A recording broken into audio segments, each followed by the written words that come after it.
Well, hello and welcome to another episode of Biters. I'm Diane. This is Brian, your zombified 30-something.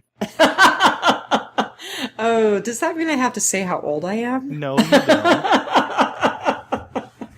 So we're here to talk about episode 6 of season 6, and I can't believe we've only got 2 episodes left this year. 2 more to go, then we're going to have some free time. Kind of go a little crazy. I can focus. So here's me being the nerd.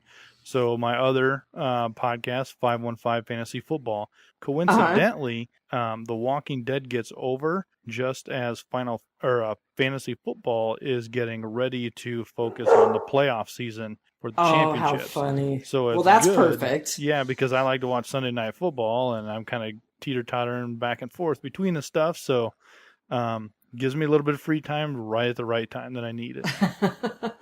That's good.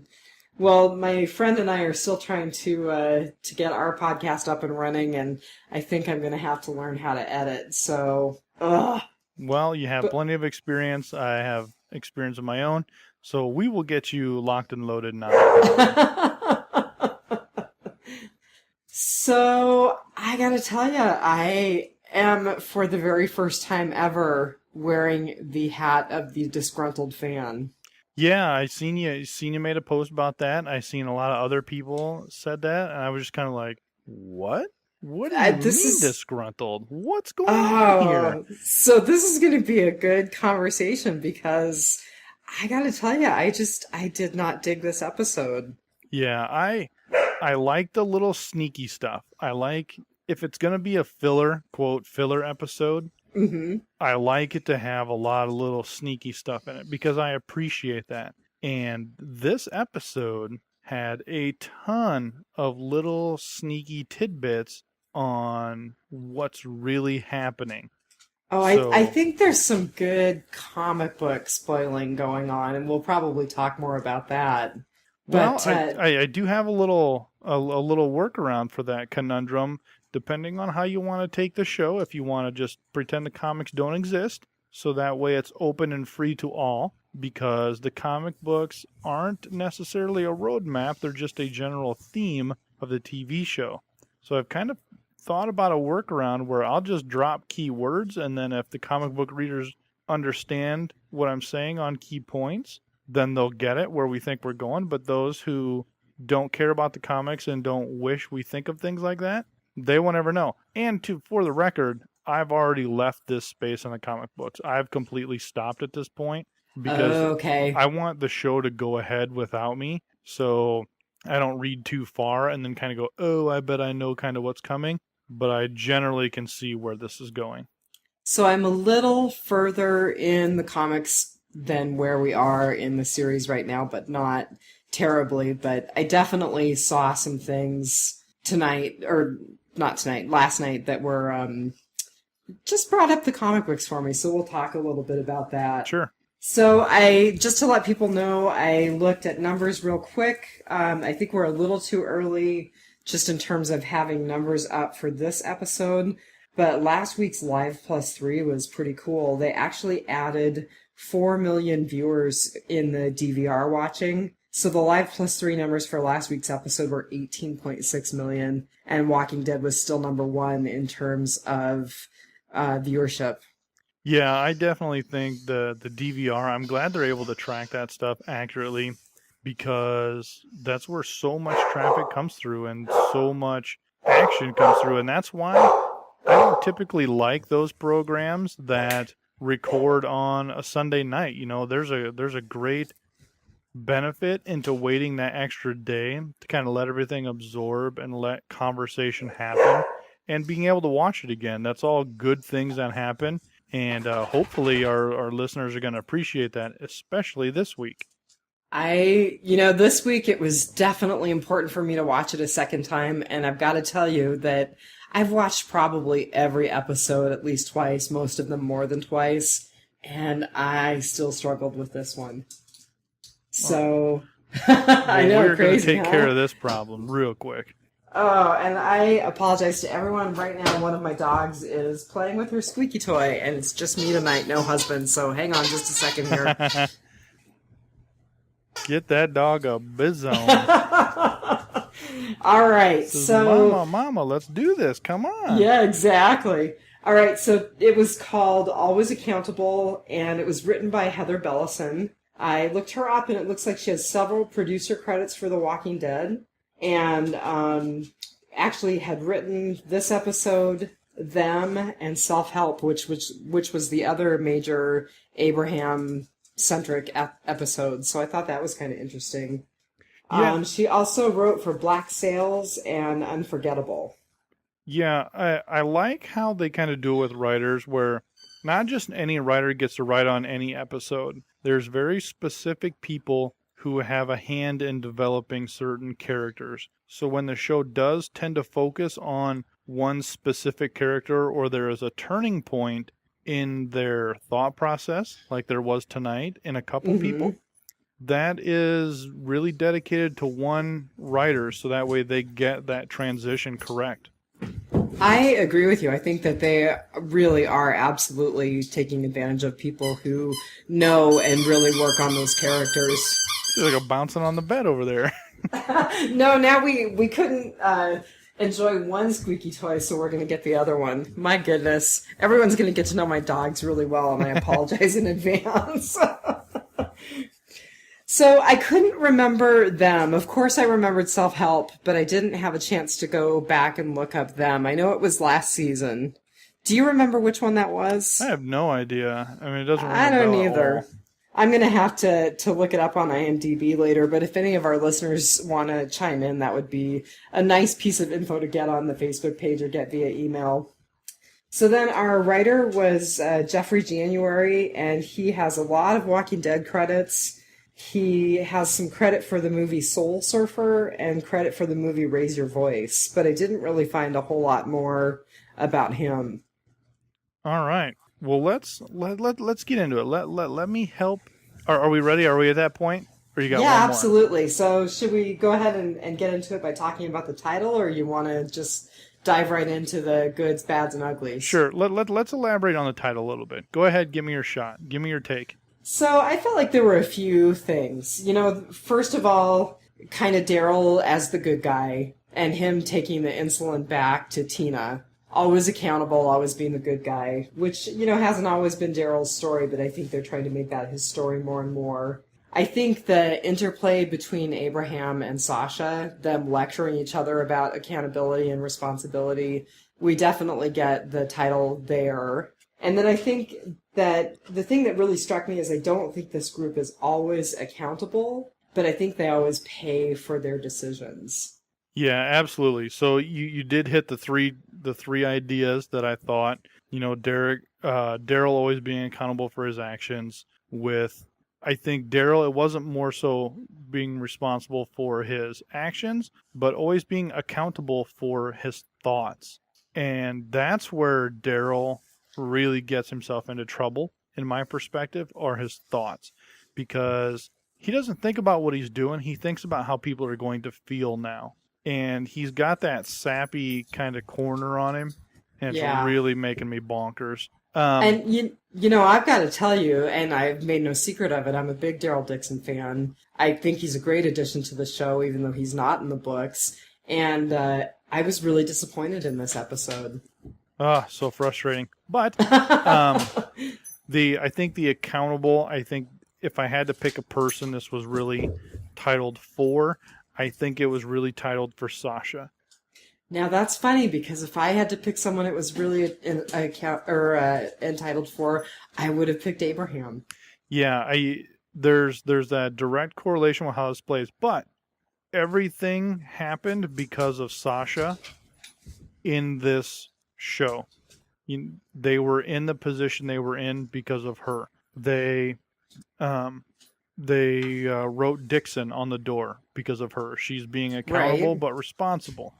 She stepped in the mud to point Daryl in the right direction. So she knew everything she was doing and doing it for a reason. She was being accountable and responsible. So that's how I kind of define accountability as responsibility. Interesting.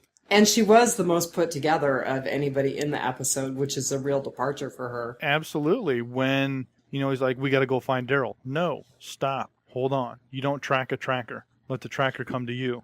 I thought that was a great line and a great observation. I'm glad you caught that. Yeah, I mean, to me, I have hated Sasha all the way up until right now. This episode was Wow. 100% my turning point. Because if you think about accountable, about what she's been through, after the whole losing Tyrese, Losing losing Bob, Bob. Yeah. and how when they were first in the town and they were looking, and you remember when she was supposed to be watching over that cop that was actually from the hospital? And she ended up getting smacked upside the head instead. Yep. What's Yeah. your name? Bob. Oh my gosh. Right.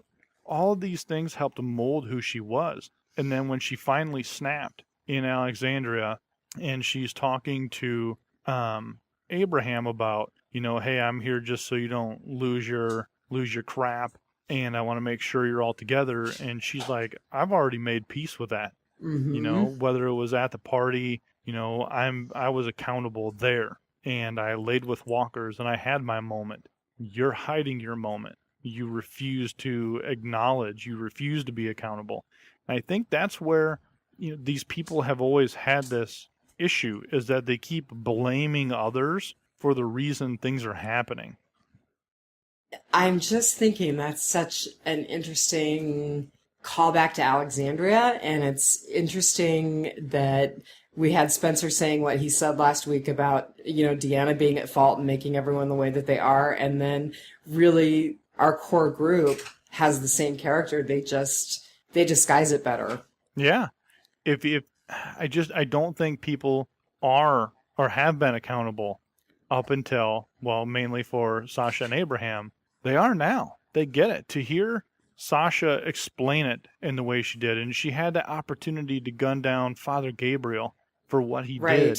Right. And, she knew that this isn't how it needed to be. This isn't what she needed to do. And she is one of the only people who is 100% accountable for her actions and realizes the big picture. And I think she understands the karma of the show. Yeah, I'm just kind of mentally ticking through our cast while you're talking, and I think about the only other person I can think of immediately who I would say is kind of on the same level would be Maggie. Yeah, I definitely would agree with that. She understands the bigger picture now. She gets it. And she's very clear and doesn't play games, and she's not pretending to be somebody she's not. Very much so.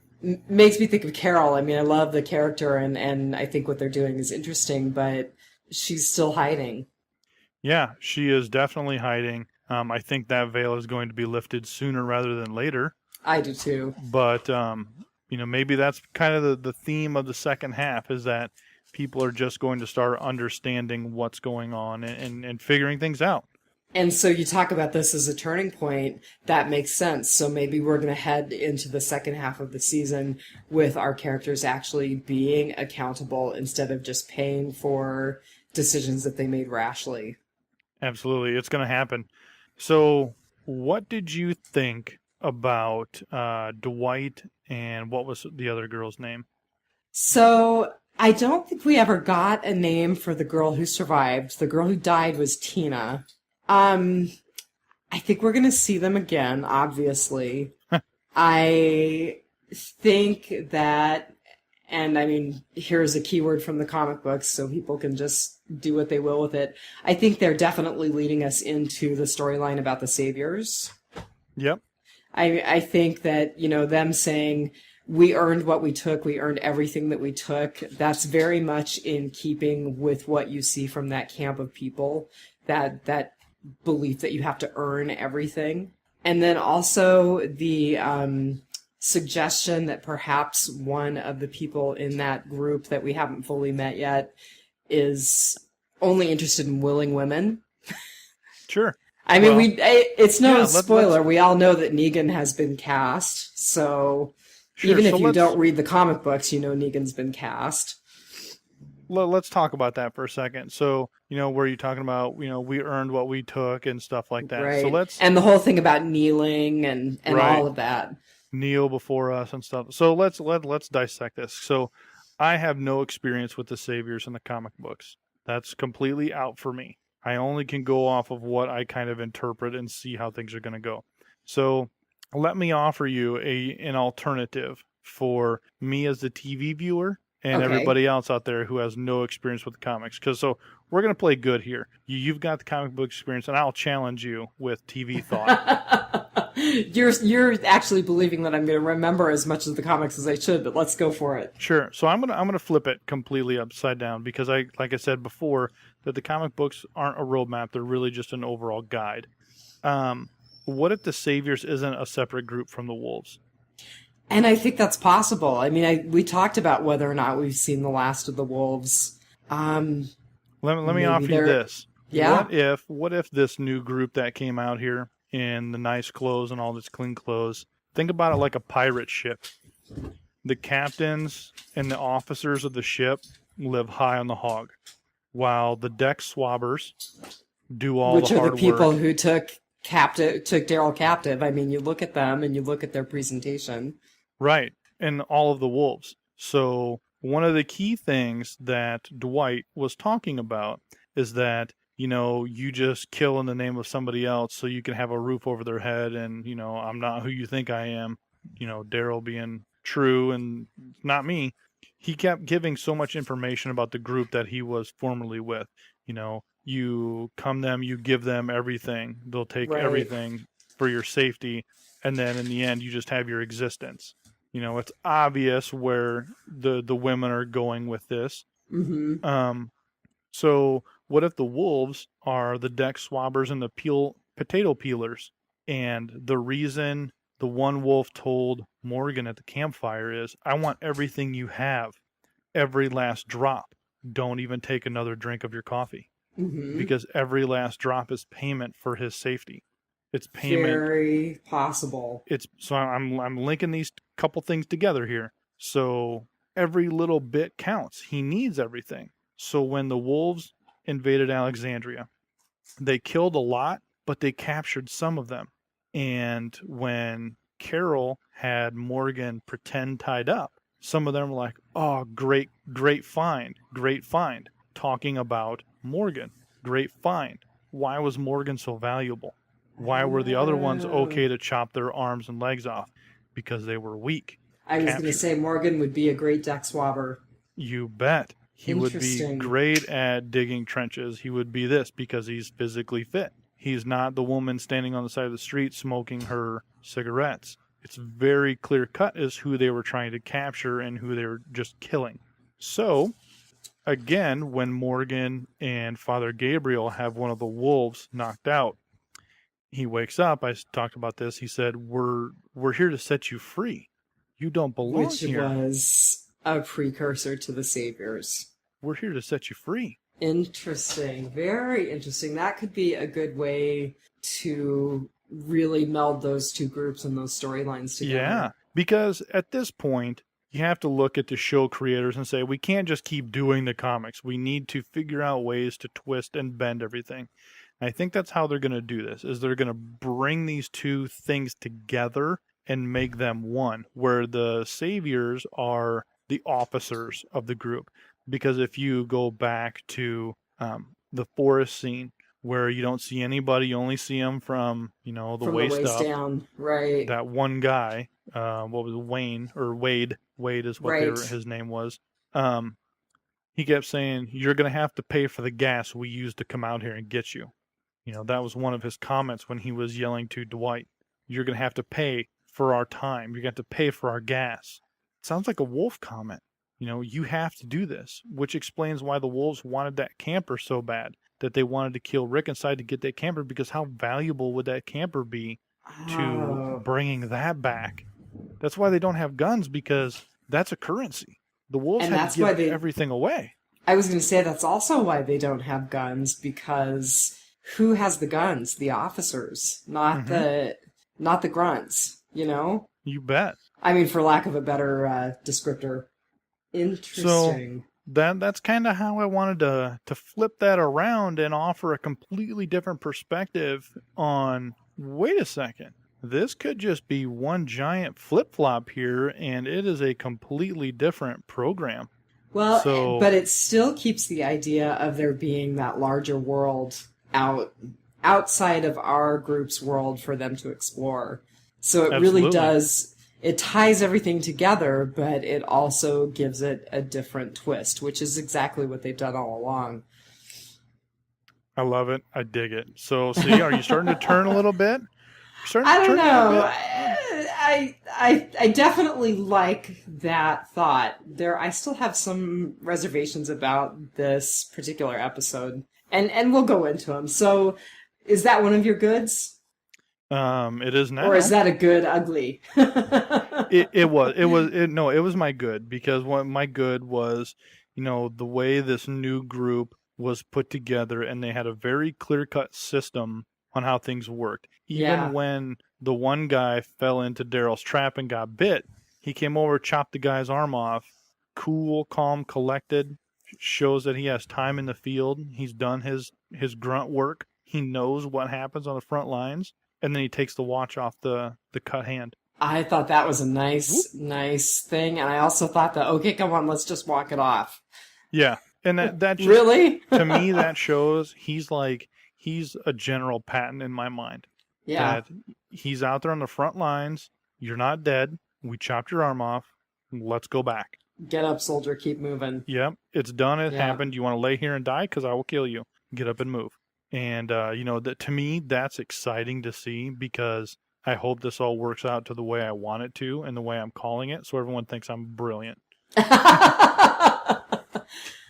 So what's your good? Well, I was just I know thinking, you I'll don't go into have my two. good in a second here, but I just, boy, that could set them up as a very interesting counterpoint to our main group of survivors as well. They're going to be a really interesting mirror for one another. Mm-hmm. I definitely agree. So, my good is, and I'm not shipping here, but I did think that the chemistry between Sasha and Abraham was really interesting. And I've got to tell you, initially, I did watch The Talking Dead, so initially I was like, oh my god, did I totally miss the scene where Abraham came on to Sasha? Did I completely miss that? Second time I watched, I was like, oh, okay. But I could see, even before I caught the lines, because I was somewhat distracted the first time I watched, that there was good chemistry between the two of them, and especially on Sasha's part, the actress who plays her just did a really nice job playing off of Abraham. So I guess that was kind of my overall good for that portion of the episode, and then definitely the whole idea of this new group. They were my other good. So you really covered that really well. So it's funny. I'm not even going to elaborate on the relationship aspect, because that's in my bad ugly. Well, good, and I'm glad that we'll talk about that a little more. I mean, I do want to say I'm definitely not shipping. One of the things that I did think was interesting, and I'm going to do it again because I can't quite get out of the world of the comics, but there's some parallels. It'll be interesting to see where they take it, and I'm just going to leave it at that. Like you said, people who read the comic books will know what we're talking about, and if not, that's fine. So I don't really have much else for good. No, that's okay. Neither did I. But there's some So, details. There's some details that I have that are out there, but it's not. It doesn't really go in one of the categories. So and we'll keep we going. don't necessarily have to categorize. The other thing is we can talk about them as notes at the end if you want. Yeah. Sorry, you bet. guys, just doing a little bit of cleanup here. So my big bad was that I felt like so much of what Daryl did in this episode was really sloppy and out of character. The scene that really killed it for me was when he was fumbling in the duffel bag to get the crossbow. And I'm sitting there looking at him, thinking about your prediction, actually, that Daryl Dixon is going to go this season. And I thought, I can't believe he's going to die this way. Because I can't believe that Daryl would waste time fumbling for the crossbow when he's got a knife on his hip, when there are rocks and sticks all around, and he's got a way to take this walker out. Or for heaven's sake, just get up and move out of the way until you've got something in your hand. Yeah, that was kind of aggravating to me. He didn't have the knife. I'm assuming that Dwight took the knife. I actually looked Also- on his hip at the end of the episode because I wasn't entirely sure that there was a knife in that The sheath.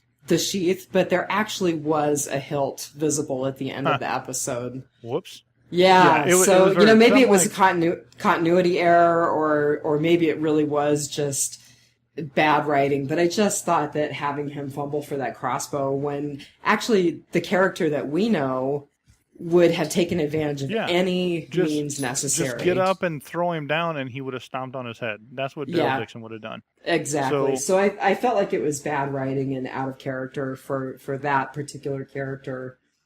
So how about you? Go ahead. I agree that is my bad, a part of my bad.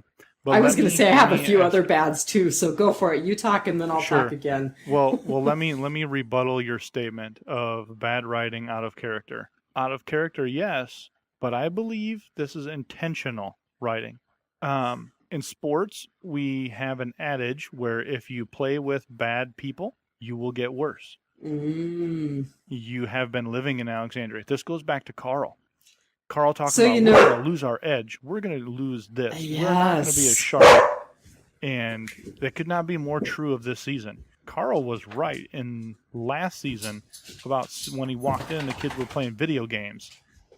No, we are going to lose our edge. And that's why he wanted to stay sharp. Because if you look at all the stupid rookie mistakes that we call it, the core cast, right, is they're failing. They are doing some stupid things. Whether that's Daryl trusting people twice, he is fumbling around for his weapons, Rick getting into the camper and not shutting the door or locking it, leaving it open for people to walk in and shoot him. All of these small things adding up huge. Glenn running into a dead-end alley and then just being like, oh, crap, we're dead.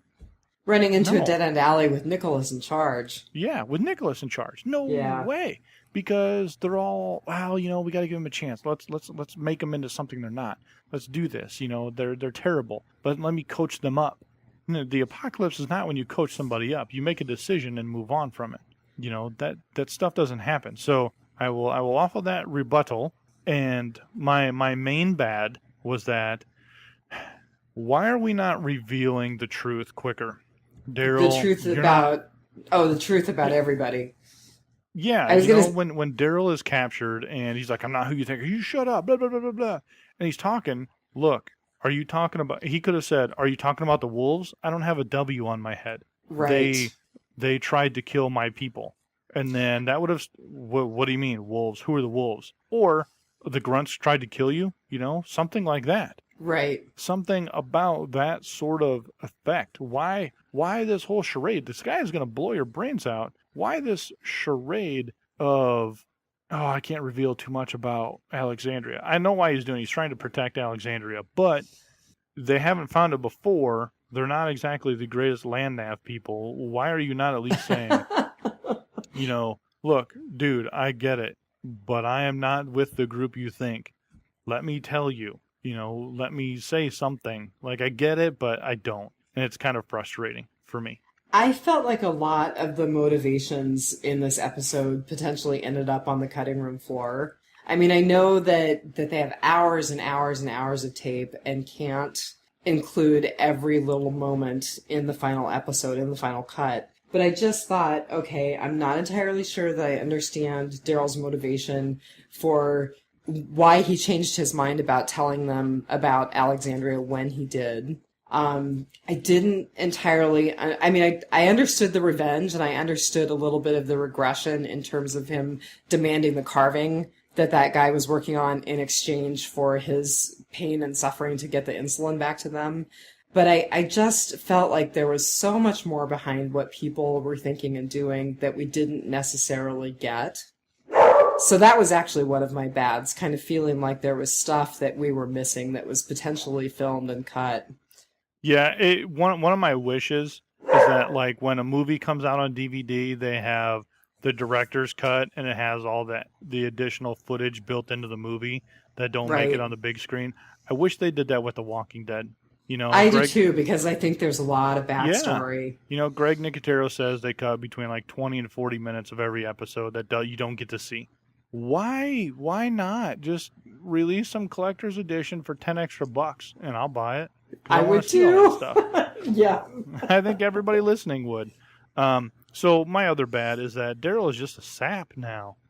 Like he is so Yeah. soft. He is such a character he rivals Carol for the biggest character transition. Because if you go back to season 1, Carol was battered and abused. Daryl was going to steal everything in the camp with Merle and leave.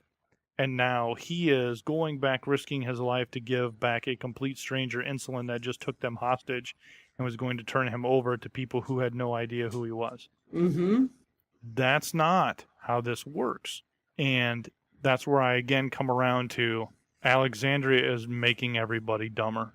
It is making them slower, it is making them dumber, and it is making them weaker.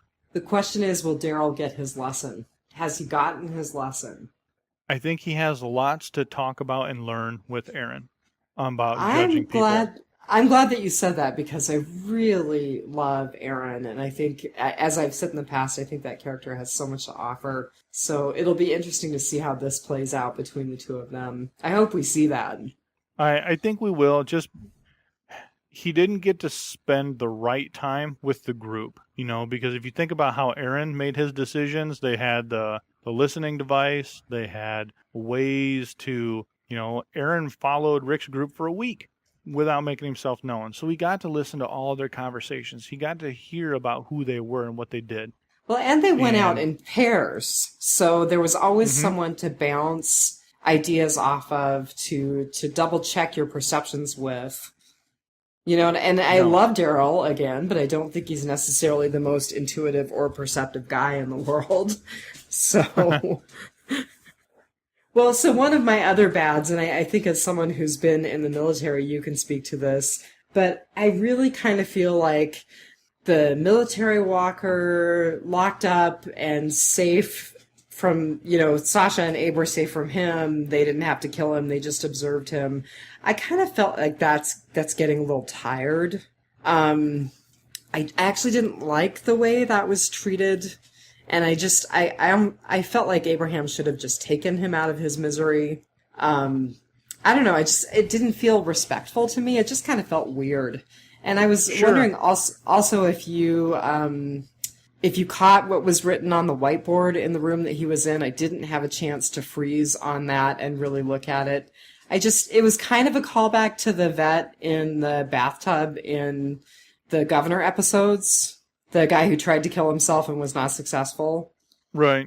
But I just felt like their handling of this guy it just wasn't good. And, then Abraham swiping his clothes, and it just was weird. Just had a weird feeling to it.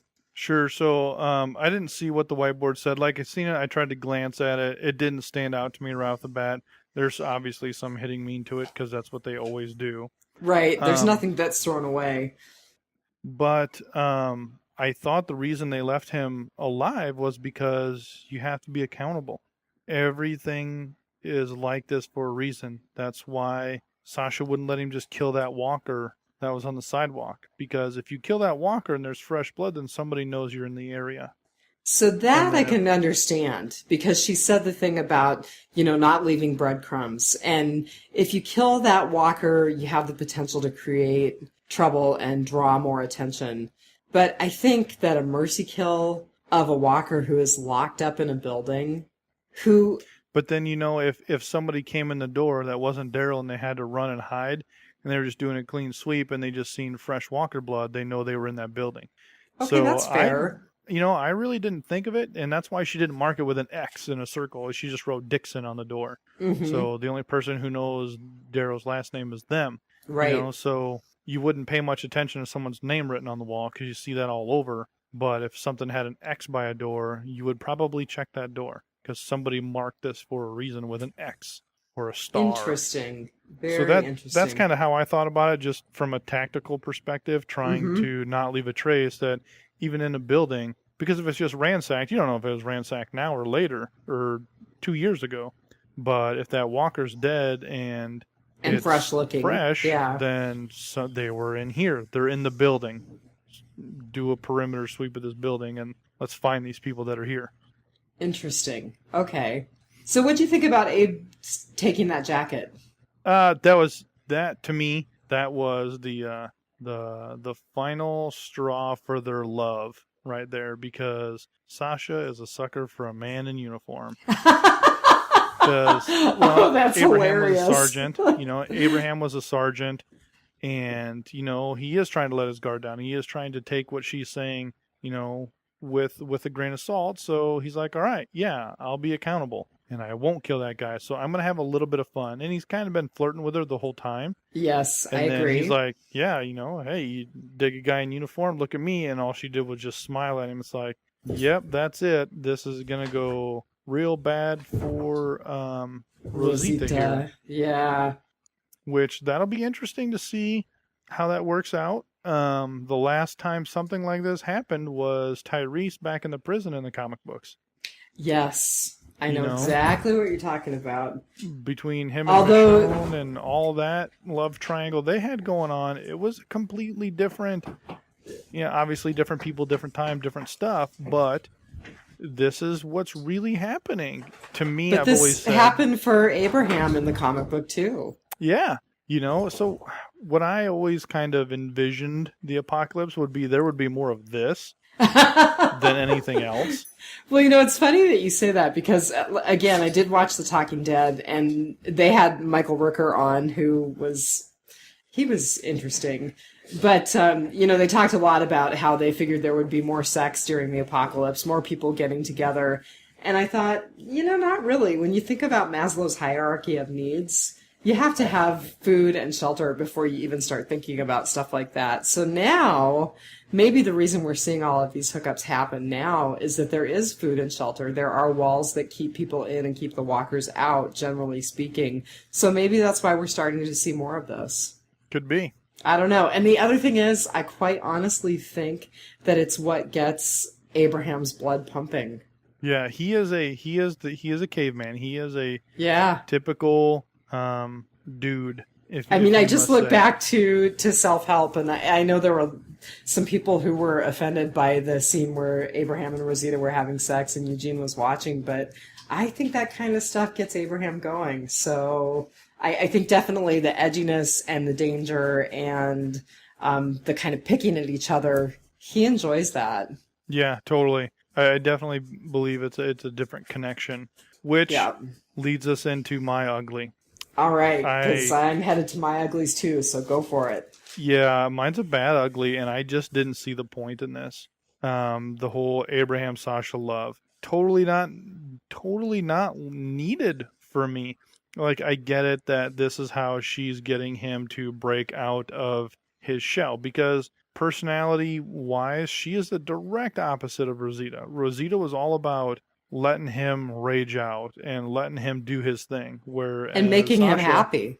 yeah, where Sasha's like, quit being a punk, dude. Why are you being weak? Like, you need to show some restraint. And then she made him see, like, no, look, if you kill that walker, they're going to know we're here. And she's making him understand why these things happen. And that's a new part of his brain unlocking. And he's getting it. And then he goes on a rock RPG excursion. And he has his moment with that walker on the fence, and he rages out and he gets it, and then he's like, yeah, I'm gonna go have a smoke after that. And he finds that box of cigars, which, by the way, he, in IRL, in real life, he is a cigar fan, so that was pretty good for him. He gets to smoke on the job and enjoy his smoke and have a good day. So those things, like, all kind of played together, and like you said, that's what gets him going. Is he had this revelation, he had this euphoric moment, and went and had a smoke, and he got it. I get it, man, I get it. And now he's kind of coming back to, like a peacock, to kind of strut in front of Sasha, that look at me, I'm all strutting my stuff now. I get it. Am I what you want now? Because I think he's accepted the fact that, look, it's not going to get any better than what we have at Alexandria. He has no idea what's waiting for him back there. He has no idea. He thinks it's not going to get any better or worse. And if Rosita gets mad, oh well, not my problem. And I loved what he said. So it's interesting, first of all, that they were my bad ugly as well. I didn't like the kind of sanctimonious lecturing back and forth between the two of them. But I loved what Abraham said about he wanted to really experience everything that he could in life until the cosmic Pete came with the unpredictable sword and slit his Yeah, throat. he's I thought that was a great callback to the end of last season. I think it does clearly show that he was pretty traumatized by Reg's death, which Michael Rooker disputes, and I disagree with Michael Rooker. But I overall, even though I thought they had good chemistry when the actor and actress were working together, I didn't feel like it was necessary either. I didn't get anything out of it. right. But But we're everything talking happens about for a it. reason. Yeah, And you're well, right. everything happens for a reason. If you look in the grand scheme of characters who have been unaffected by issues, trauma, things in general, not Sasha, I'm sorry, Rosita has pretty much been unscathed through the whole lifespan of her career Oh, on here. good She, point. she's never had big drama. She's never had a big loss. She's never really had anything. She's pretty She's quiet. She's played everything pretty flat. she's strutted around in her hat and little booty shorts and has rocked it Hmm. the whole time. And this might be the situation that starts her drama and starts to pick up on it. Because if they go back to Alexandra and everything's all cool and they're like, we'll just keep this on the down low, whatever, she starts noticing, suggestive winks and nods from Abraham to Sasha and is like, catches them in the act somewhere. And then that starts a whole different division in the group. And how can you not notice it? Sure, I sure. mean, It'll be it's completely really different. there. Yeah, it's really there. Well, so my good ugly was actually in the credits. So last week, remember when I said that they had directly linked Lauren Cohan's name to the watch, to Herschel's watch? Yes. This time, there's actually a lag. So you see the watch with no name associated with it. Then, just as the watch is fading out, Lauren Cohan's name comes in. Oh gosh, they are So milking this thing. they are, man. So Stephen Yeun's name is still not in the credits this week, but they really subtly changed the way that they handled the watch, which was previously associated with his name. So I'm, I thought that was a good ugly. Side note, I'm curious as to find out what the deal with timepieces are in the grand story here. If you go all the way back, I want to know what Kirkman's thoughts are with clocks in Because you this. remember Because Dale talking about the watch and the try, spend, conquer. yeah, I mean Rick has always had a watch, and he gives his watch to Carol, and Yep. there's a watch, and everything is important. And even when Wade chopped the guy's arm off, took the He took watch. his watch. And there's and you're right, there's clocks too. I mean, I find myself looking for little things like I know the other podcasters have pointed out, oh, well, the small hand was on the season number and the big hand was on the episode number, or those kinds of things. So there's always something with watches and clocks. I agree. I don't have any more uglies. That was really kind of it. So I had a good, bad, ugly, and it doesn't really fit in either category because there's aspects of both, but I think the way that they're dragging out Glenn is interesting. I don't have any big beef about it. People are definitely agonizing over it. Yeah, I don't. I'm the same way. I don't really have a yes or a no for this. I don't care because it would be different if they kept going with the main storyline without him. But they're bringing everybody together. So next week everybody's coming home. Now everybody is going to be at the same point and the same time. Now are we going to address this issue? So I think you probably saw on Facebook, I asked people, when they thought that we would see a wrap up for Glenn's story if we got one at all. And I do think that our storytellers like to have no loose ends. And most people agree that we're probably going to find out about Glenn at the mid-season finale, Yeah, which I think you and I are pretty much in agreement there too. yeah, we'll hear from him pretty soon. 2 more weeks to go, but it will be one of it'll be in the last episode. I think we'll get some direction this next one, but we'll see the chewed remains of Glen Rhee. So part of my good / bad ugly was now I have to go to my notes. Isn't that funny? I lost it. Oh, the voice on the radio. All right, So so that was my it big Glenn? spoiler. Yeah. Nope. And so No I've heard, way. a lot of different. I've heard that it was Rick. I've heard that it was Glenn. I've heard that it was the guy that captured Daryl and ultimately stole Daryl's bike. I've heard a lot of different theories, so I'm interested to know what you think. All right. So my thing here, this is one of my afterthoughts, is that they have been tracked and followed this entire time. Everything. You said that on Facebook, didn't you? That the Yeah. wolves had tracked them the entire time. I thought that was a very astute observation. Yeah. So let's go through the series of events.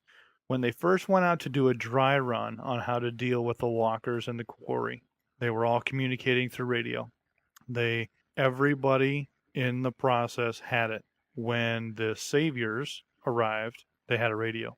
Yeah. These are 11 channel handheld radios. Anybody on the channel in the area can get it. And all that it takes is your base scanner that will just that. It scans all frequencies, minimal energy, sits there and rotates, and it only makes a sound if somebody chimes in. So imagine that you were sitting there, and in your base command, all of a sudden on channel 7, these people start talking about, all right, you're going to go up, and they were very specific. You're going to go, I'm just going to use these make-up numbers. You're going to go up Highway 20. You're going to turn down Spooner Street, and you're going to turn up Lefty Lane, and then you're going to go 15 miles this way, and you're going to turn on Highway 3, and you're going to go south, and then you're going to come back and make a big circle. And that's how the herd's going to keep going. And the herd's going to keep on going. So you just hear this like, oh my God, there is a civilization around here somewhere. Here's what they're going to do. So they send their scouts out. And all right, here we go. And we don't know if Alexandria has been watched because it's not that hard. We have to wait for a moment of weakness. And they just keep sitting here and wait and say, wow, half of the town's population is gone. It's all the fighters. It's all the strong people. Now's our opportunity to go on Alexandria. Here's what they're getting ready for. So the thing that sold me on this was the ambush. As Daryl and Sasha and Abraham are driving through, they get randomly ambushed, and they kind of go, and it falls apart. And, she's like, how would, we just drove through an ambush. He goes, no, there were too many people. They were waiting for someone specific. And he's thinking it's the captors, Daryl's captors, but I think you might be right. I think someone specific was our group. Was them. You bet it was. So then the question was our group. Then the question is, that voice that's asking for help, is that actually someone asking for help, or is it a fake out? Are they trying to draw our group out? They are A, trying to draw the group out, or 2, letting them know that we're listening. Because I didn't think, and this is just me, when I watched it, I didn't think he said help. I thought the voice on the radio said no. I could totally be wrong. It sounded like help to me. But yeah, I mean, I could totally be wrong because when I heard no, that's what put me on this whole thought process. Interesting. Because what a way, and I'm wrong. I mean, it's come out and said that voice. If it was someone that said no, it would have been different. But so they said help. But how fun would it have been to screw? I mean, if you want to terrorize somebody, you think you're alone in your community. Rick, is everything okay? No. Whose voice was that? And they just. But I also think that asking for help is the perfect way to draw out our group because they're all going to rush for each other. And you've just said their name. I'm looking for Rick. Yeah, I'm here. Rick's hurt. I was passing through the area. Right. Run over. Blah blah blah blah blah. We're here. Come help. Right, because there's been another ambush. There's been nothing on the radio but chatter. Daryl, you there? Sasha, you there? Abraham, you there? Rick, you there? Oh, good point. Mm-hmm. So I definitely think it is the group, the bad guys who, hey, they're 11 channel radios, man. Anybody can get them. And I think that's how this is going to go. And it's a great way to play with the fans and to keep us in suspense because there are definitely people hoping and talking about it being Glenn. Yeah, totally. And I think it actually would be a very convenient way for them to reintroduce Glenn into the storyline by having him ask for help. So, what a great way, again, just to get the fans talking and to get the fans speculating. Yeah, I just refuse to acknowledge that it's Glenn. It can't be Glenn. And if it is, it's his last breaths of air. I think that, if it is Glenn, I agree. I think he's asking for help. People are going to get drawn out and they're going to find dead Glenn. But I think your theory is interesting. I like the idea of it being a misdirection. I think it very well could be. It'll be awesome. It's just as viable an option as anything else. Well, if nothing else, it'll give our listeners something to think about and really kind of kick those creative juices and get that interaction with our listeners to really kind of tell me, Brian, you're crazy, you're ridiculous, or dang, dude, that was a pretty unique way to think about things. So I really like how this is going. So a couple more things before we do listener feedback and wrap it up. I really, really liked the images of Abraham being alone in that cityscape. And they really had me on edge because, again, I can't divorce myself from the world of the comics. So it was very nerve-wracking watching Abraham just casually move through that cityscape. And all I kept thinking about was when Carol and Daryl were on the bridge. I'm like, you're an idiot. Oh, how funny. Well, the other thing I thought is just because that Walker who had the RPG dropped off, just because that RPG slit through his chest, doesn't mean he's gone. Yeah, very true. He didn't get it to the head, so... That was kind of a cheesy moment where it's like, oh, she's just talking to him. He's been there for how long? How has nobody else found these RPGs? They're going to do something fun with those, I think. Someone suggested that the RPGs and the tanker were going to be the death of the Walker herd, which I think is an interesting concept. Yeah, I think they talked about that part in the forest specifically for a reason. Why are these all burned here? We did this, and we set this one tanker truck on fire, and then Daryl finds the other hidden tanker truck, which, whatever. I'm not sure how that worked out, but it did. And I think that's how they're going to lure the rest of the herd away is they're going to rev it up. They're going to drive it kind of down the road a little bit. And they're going to light it up. Yep, they're done. Yeah.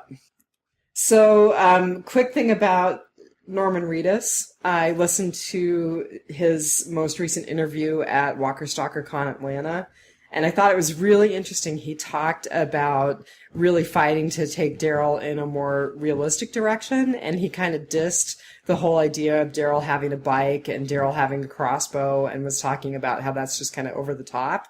And I thought it was really interesting that his bike and his crossbow both disappeared in this episode. That is true. I got nothing left for this episode. Yeah, to me, it's kind of one and done. So I think we can look at some listener feedback. I'm going to steal my favorite one right away, which is the rating that Thomas O'Mara gave this episode on our Facebook page. He said he gives it 4 out of 5 ass itching loose ends. Actually, I rated it a little lower. I gave it 3 out of 5 ass itching loose ends, which is really low for me. I don't think I've ever given an episode a 3. Yeah, you tend to rate on the high end here. I do. I tend to rate on the very high side. Well, so what is your official rating then? So I'm giving it 3 out of 5. Ass itch and loose ends. I am going to give it a 4, 4.5 left chopped off. Wow. Very good. And I know I'm very different here, but it was such a good episode for details and thoughts. Like, I haven't really thought this deep about an episode very much because I went down that rabbit hole with the connections of the groups and how this is playing in the bigger picture of them being tracked this whole time. How devastating will it be because the wolves knew where Alexandria was. So like, hey, there's this place. Let's scout it out for a while. And they've been scouting it for a couple of days, and then they learn, oh man, they're going to go on this big run. Because somebody could have easily hopped over, walked up that arm, hopped in there, and been inside the town for a week, and nobody would have known. Oh, man. Really good. Well, and I've got to tell you, I love that our views were pretty opposite on this episode, because that's one of the things that I always loved about listening to Jeff and Kirk, is that they didn't intentionally keep their views very opposite. They just had very different takes on things. And I think that's healthy for the podcast. So, you good. Bet. One more feedback here. Gijo or Yiyo Puthia, I want a refund for all the Sasha Abraham stuff.